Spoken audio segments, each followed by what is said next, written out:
Welcome to Robert's Record Corner. I'm Robert, and today we're going to answer a key question that I think everybody has. What is the worst Rolling Stones album of the 1970s? And by album, I'm not talking about greatest hits, no Hot Rocks, no Made in the Shade, not talking about live albums, no Get Your Eyes Out, or that terrible double live album, Love You Live from '77. Talking about studio albums, new songs, originals, covers, put together. They only have 6 to choose from. 71 is Sticky Fingers, Andy Warhol cover, Brown Sugar, Wild Horses, one of the classic rock and roll albums ever made. 72, Exile on Main Street, their double album recorded in Keith's basement in France. Tumbling Dice, Rocks Off, the great second side of country songs, considered the greatest rock and roll album by many people, and justifiably so. Let's jump forward in the 70s to 78, their last album. This is after the punks are making fun of the old classic guys from the 60s. You have disco going on, and they come out with this very energetic, kind of purposeful Some Girls, one of their greatest albums. It's not one of those 3. What that leaves us with is the middle 3, the lull of the 70s. Goat's Head Suit, It's Only Rock and Roll, Black and Blue. Now don't feel bad that the Stones had a lull in the mid-70s. Pretty much everyone that was around in the 60s did. Everyone did. I mean, the Kinks weren't sure if they were doing arena rock or soap opera concept albums. The Who was doing concept albums and then just releasing oddities of songs. John Lennon stopped recording in '75. And the Stones, they had these 3. Now this Goat's Head Suit, 1973, first of all has a really bad cover. Mick Jagger looks like a veiled Audrey Hepburn. I don't know what Keith looks like on the back. The album is the last that they did with Jimmy Miller, who was the producer that helped give the Stones sound, but he's strung out. He's not really there.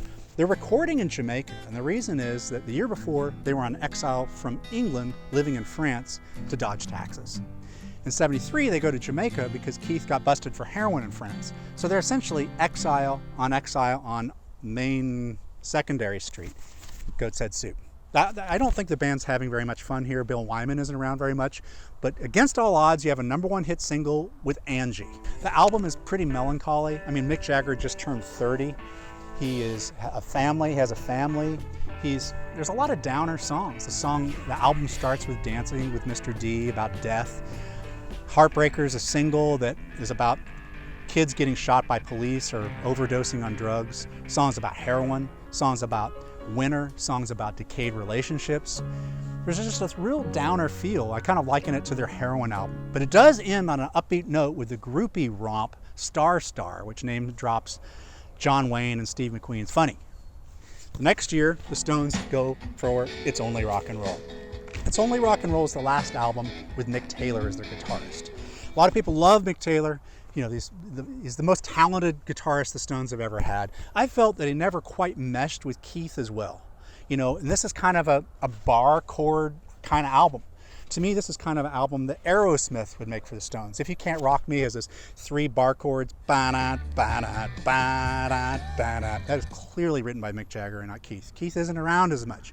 There's a lot of low moments. I mean, Luxury doesn't go anywhere. Dance Little Sister, Short and Curly's is supposed to be funny with the chorus, She's Got You by the Balls. I guess the highlight of the album really is the cover of Ain't Too Proud to Beg, the only time where they get any kind of sense of groove, and the title track, It's Only Rock and Roll. I mean, the Who are making songs like Long Live Rock in the mid-70s, whereas the Stones say, hey guys, come on, glam rock, concept albums, prog rock, whatever you got, it's only rock and roll.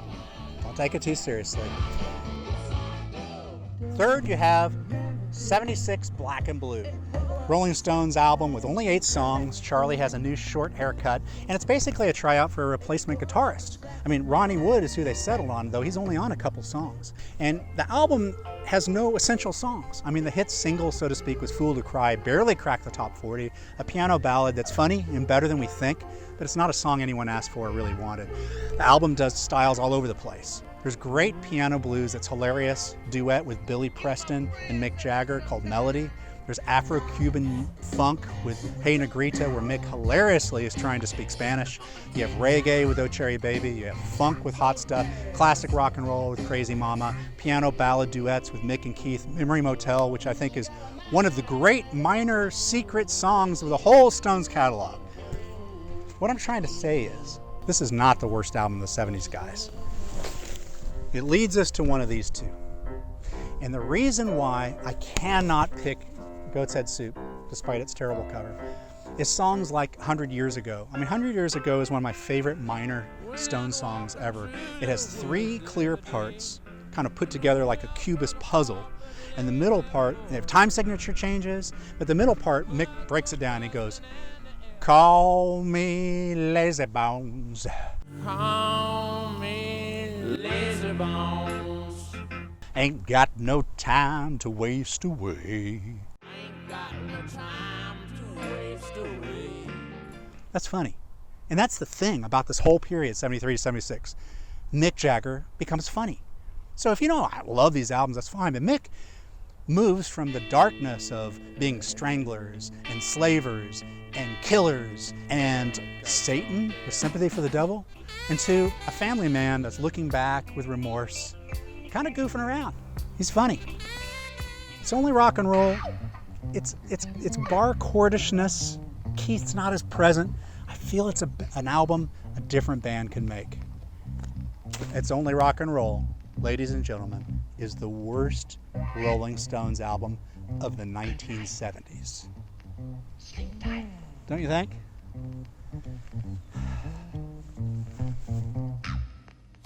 Call me lazy bones.